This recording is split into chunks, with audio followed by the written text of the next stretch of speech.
권성동입니다. 본투표를 불과 3일 앞둔 시점입니다. 지역구 선거 캠페인을 잠시 미루고 서울에서 기자회견을 자청한 이유는 대한민국을 지킬 힘을 간곡히 호소드리기 위함입니다.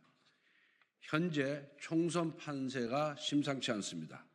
민주당을 비롯한 야권 연합이 과반은 물론이고 개헌 저지선을 돌파할 수 있다는 분석까지 나오고 있습니다. 이와 같은 불길한 예측이 만에 하나 현실이 된다면 대한민국은 돌이킬 수 없는 수렁으로 빠지게 될 것이 명확합니다. 지난 21대 총선에서 우리 국민께서는 민주당에게 거대 의석의 권력을 맡겨주셨습니다. 하지만 문재인 정부와 민주당이 돌려준 것은 극단적인 야만이었습니다. 시장경제의 원리를 무시한 소득주도 성장이 자영업자의 삶을 파괴했습니다. 종업원은 고사하고 자기 인건비라도 건지면 다행이라는 소상공인들의 절규가 생생합니다. 부동산만큼은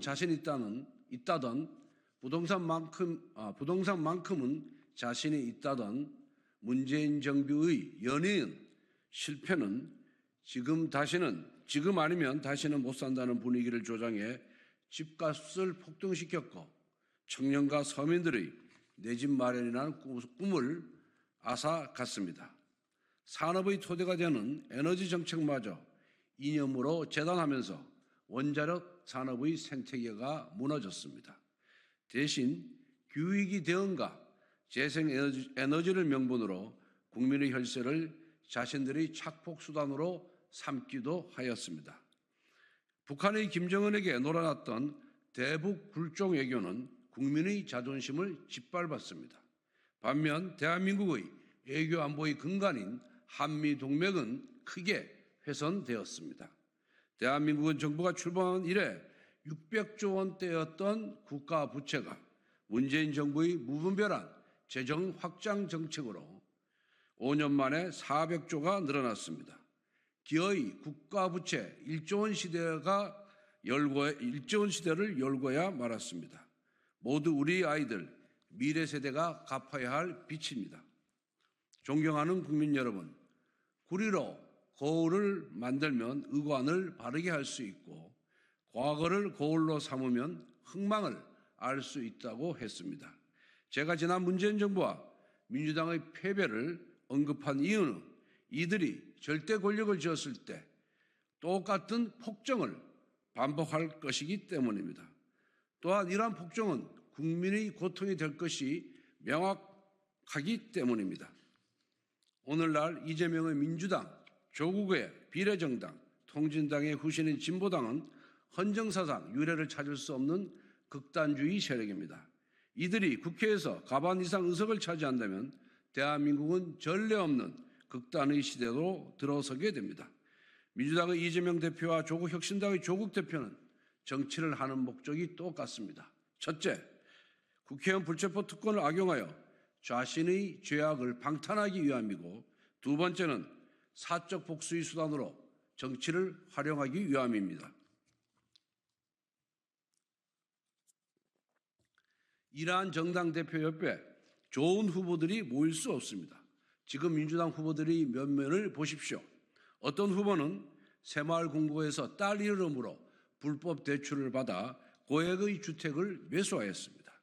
이 대출금은 힘겹게 생계를 이어가야 하는 소상공인의 몫이었습니다. 또 다른 후보는 역사학자를 자처하면서도 성상납을 운운하며 역사를 성도착증의 대상으로 전락시켰습니다. 그동안 민주당은 입만 열면 서민, 청년, 여성, 역사를 떠들면서 도덕적 위선을 부려왔습니다. 그러나 지금 민주당의 모습을 보십시오. 서민을 위한다면서 서민에게 갈 대출금을 챙기고, 청년을 위한다면서 자기 자식밖에 모르며, 여성을 위한다면서 가학적인 성의식을 보여주고, 역사관을 운운하면서 역사를 왜곡하고 있습니다. 조국 혁신당은 또 어떻습니까? 조국 대표부터 청와대 감찰무마 및 자녀 입시 비리로 1, 2심에서 징역 2년을 선고받았습니다. 어떤 후보의 배우자는 다단계 업체 어떤 후보의 배우자는 다단계 업체 수사 전문 검사였다가 다단계 업체 변호사로 돌변했습니다. 변호사 수임료로 한 번에 무려 22억 원을 받았습니다. 그 배우자인 후보는 유감 표명 대신 제대로 정관예우를 받았다면 160억 원은 받았을 것이라고 강변합니다. 또 다른 후보는 한미동맹을 비하해 놓고 자신의 자녀 3명은 미국 국적을 취득했습니다. 지독한 위선과 이중성입니다. 또 다른 후보는 청와대 하명수사 및 울산시장 선거 개입으로 1심에서 징역 3년을 받았습니다.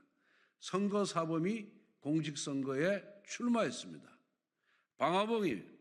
방화범이 소방관을 하겠다는 말과 무엇이 다릅니까? 이런 정치인들이 모여서 무려 혁신을 외치고 있습니다. 혁신은 자신의 가죽을 벗기는 일을 말합니다. 그러나 이들은 정치의 양심을 벗겨내고 있습니다. 민주당과 조국혁신당의 인사들이 여의도로 들어오면 정쟁의 극단을 보여줄 것입니다. 정치인은 위선적일수록 정쟁에 몰두합니다. 자신을 향한 비판을 외부에 돌려 자신의 치부를 은폐하려고 하기 때문입니다. 이미 21대 국회에서 민주당은 이재명 대표를 방탄하기 위해 습관적으로 국무위원 탄핵안에 불을 당겼습니다. 조국 혁신당의 조국 대표를 비롯한 인사들은 벌써부터 대통령 탄핵을 언급하고 있습니다. 21대 국회에서 거대 야당 민주당이 가장 열심히 한 것이 무엇입니까? 첫 번째는 당대표 방탄이고 두 번째는 입법 폭주입니다. 방송재갈법, 노란봉투법을 보십시오.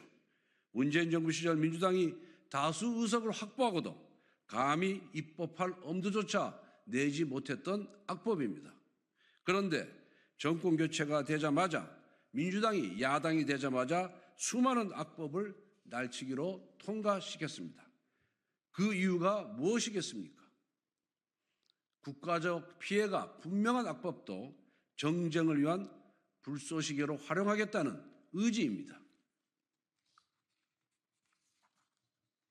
이처럼 야당이 정쟁의 파상 공세를 펴는 와중에도 정부 여당은 힘겹게 국가 정상화를 위한 노력을 게을리하지 않았습니다. 굴욕적인 대북 정책에서 한미동맹 강화로 전환하였습니다. 망국적인 탈원전 정책을 폐기하고 원전 생태계를 복원하고 있습니다. 노조의 불법과 폭력이 난무했던 산업 현장에 법치주의를 바로 세웠습니다. 편향적 시민단체로 흘러갔던 혈세 낭비를 줄이고 있습니다. 이처럼 정부 여당은 외교와 안보, 산업과 에너지, 국가재정 등 국정의 핵심 부분만큼은 옳은 방향으로 이끌어 왔습니다. 하지만 야당이 과반을 차지한다면 지난 2년의 성과는 수포로 돌아갈 것입니다. 남은 3년은 정쟁과 혼란만 가득한 아수라장이 될 것입니다.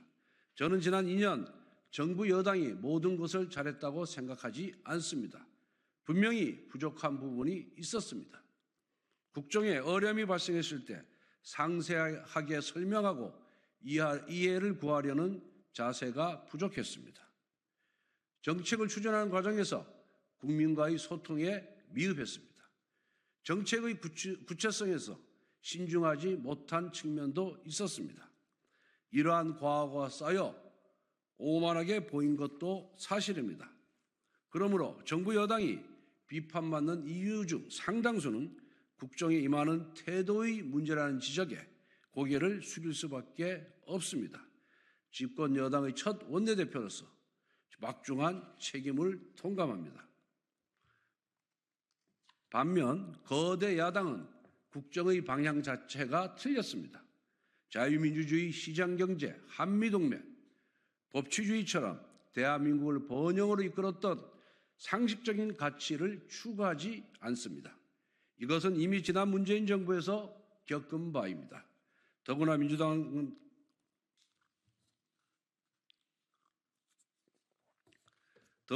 민주당은 이번 총선에서 진보당과 선거연합을 하였습니다. 통진당의 후예들에게 간판을 빌려주었습니다. 제1야당이 종북 세력의 트로이 목마로 전락한 것입니다. 통합진보당이 어떤 정당입니까? 헌법재판소에서 해산 결정을 받은 정당입니다. 진보당처럼 극단적인 이념을 신봉하는 세력이 국회로 진출한다면 그 자체로 안보의 위협이 될 것입니다. 존경하는 국민 여러분, 정부 여당이 태도에 문제가 있다면 현재의 야당은 방향 자체가 틀렸습니다. 다소 부족한 사람과 동행할 수는 있어도 목적지가 다른 사람과는 동행할 수가 없습니다. 요즘 선거운동을 다니다 보면 유권자 여러분께 야단 맞을 때도 있습니다. 어떤 분이 저보고 이런 말씀을 하셨습니다. 지금 대한민국은 절벽을 향해 달려가는 열차와 같은데 여야는 좌석을 더 갖겠다고 싸우고 있다고 했습니다. 정치하는 제가 듣기에도 맞는 말이었습니다. 뼈아픈 지적이다 보니 거듭 죄송하다고도 했습니다. 그러나 국민의힘은 절벽을 향해 달리는 열차를 멈춰보려고 적어도 속도는 줄여보려고 노력하는 중입니다. 정권 교체 이후 정부 여당은 노동, 연금, 교육, 의료 등 여러 분야의 개혁을 화두로 꺼내 들었습니다. 이것은 수많은 이해관계를 조정하는 일입니다. 많은 이해 당사자들로부터 비판을 받고 있습니다. 솔직히 말씀드려 선거에 도움이 되지 않는 주제들입니다. 하지만 정부 여당은 정치적인 불이익을 감수하고 개혁에 착수했습니다. 선거 때 표를 받으려고 하는 일이 아닙니다. 미래를 대비하기 위해 하는 것입니다.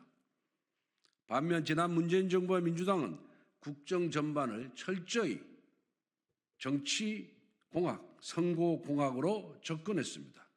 현금성 복지와 재정 확대에는 전념하면서 조금이라도 표가 떨어질 것 같은 국가 과제는 손도 대지 않았습니다. 그 결과 대한민국은 미래를 준비해야 하는 5년이라는 시간을 허비하고 말았습니다.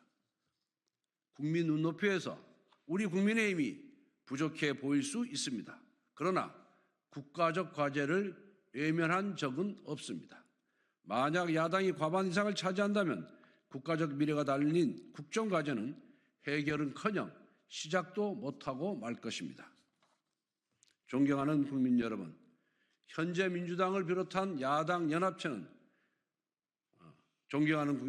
현재 민주당을 비롯한 야당 세력은 극단주의자들의 연합체입니다. 위선의 극단, 정쟁의 극단, 이념의 극단입니다. 이들이 국회 다수 세력이 된다면 오직 당리 당량만 계산하며 온갖 악법을 날치기로 통과시키는 것은 물론 대통령 탄핵까지 실행할 것입니다. 이들이 만들어갈 시대는 다름 아닌 극단의 시대인 것입니다. 존경하는 국민 여러분, 극단주의 세력을 막을 수 있는 현실적 대안은 오직 국민의힘밖에 없습니다. 극단주의 세력에 맞서 미래를 준비할 수 있는 현실적 대안 역시 국민의힘밖에 없습니다. 2030년이 되면 인구 위기가 본격화됩니다. 교육, 병력, 연금 부분의 위기가 가속화될 것입니다. 문재인 정부는 5년 내내 선거공학에만 몰두하다가 미래를 포기했습니다. 정부 여당은 지난 2년 동안 민주당의 의회 독재 때문에 제대로 일할 기회조차 갖지 못했습니다.